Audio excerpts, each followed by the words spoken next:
How you doing, guys? EK Trader here. This is just a continuation video, and I'm gonna try to show you guys what I mean as far as putting your stops in an area that you know you're wrong, if your stop gets hit. So let's begin. First thing you do, of course, before you enter a trade, you're gonna try to identify a trend one way or the other so that you have a bias. Obviously this is down, obviously this is up. Okay, let me just give you an example of an entry signal. If I see this, and then a retracement here, and then this huge volume candle here, that makes me think that definitely the uptrend is going to continue. Now, where should your stop loss be? I'm going to tell you, there's really only one legitimate place for your stop loss to be, and that is right here. Okay? Your stop loss needs to be underneath the last low. Now, I know what a lot of you guys are thinking.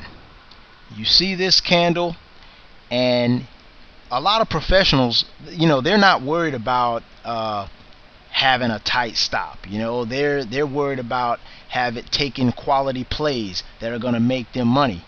Okay, so they'll enter right here at the close of this candle. High close candle on an uptrend, I'm taking it. Okay, now us being retail traders, we might be a little more stingy with our money. Okay, at least I know I am. If I see this candle happen, I might not jump in right away. I always like to take the pullback or retracement. That's just the way I trade, because for one, you can manage your money better. Okay, and for two, to be honest with you, it's really just the smart thing to do. There's really no reason for me to take this trade long right here, especially since I know there's a very, very good chance it's going to pull back anyway. So I would probably have my entry here.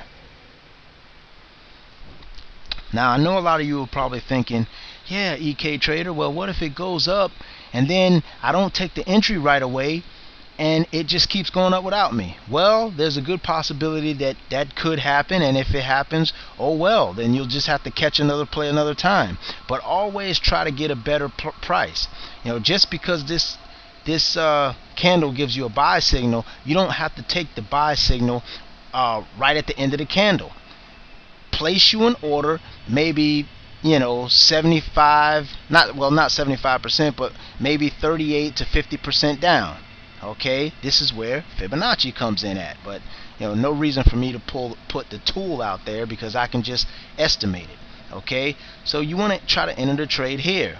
Now your stop loss gap is smaller. Okay, and this is pretty much the bottom line when it comes to stop losses. Okay, there's really no reason to try to do a mathematical formula trying to figure out if I enter here, my stop should be here. I mean, it doesn't really matter. Technically, your stop needs to be below the last low, because if this comes all the way back down here, either two things: either the security you're trading is too weak and it's probably going to be difficult to make you money anyway, or you're just wrong and the price is gonna reverse on you and go the opposite direction, or just aggravate you by moving sideways. But it's very important that your stop goes underneath here. Okay, when these type of candles happen, there's a lot of things that can happen in between here: consolidation and blah blah blah. This particular one, as you can see, it sold off a little bit, but it never reached the stop area, and then eventually it went higher. And believe it or not, guys, this is actually a very high probability setup, especially if you catch it during the uptrend. That's why it's important to identify your trend. Okay, you might sit through a little pain, but the probabilities are high. There's a lot of times that you may have to sit through a little bit of consolidation, but at the end of the day, these plays usually make you money. Now, the problem most guys have is they'll take this as a signal, but they're trying to put their stops too tight. There's ways to play tight stops, okay? But this particular play isn't one of them, especially when you're trying to get into a trend. Okay? Now, let me give you guys an example of good opportunities to take a tight stop. If you focus your attention up here, you notice this trend goes up, goes up, goes up, goes up. Now you already see right here, this is a line of support.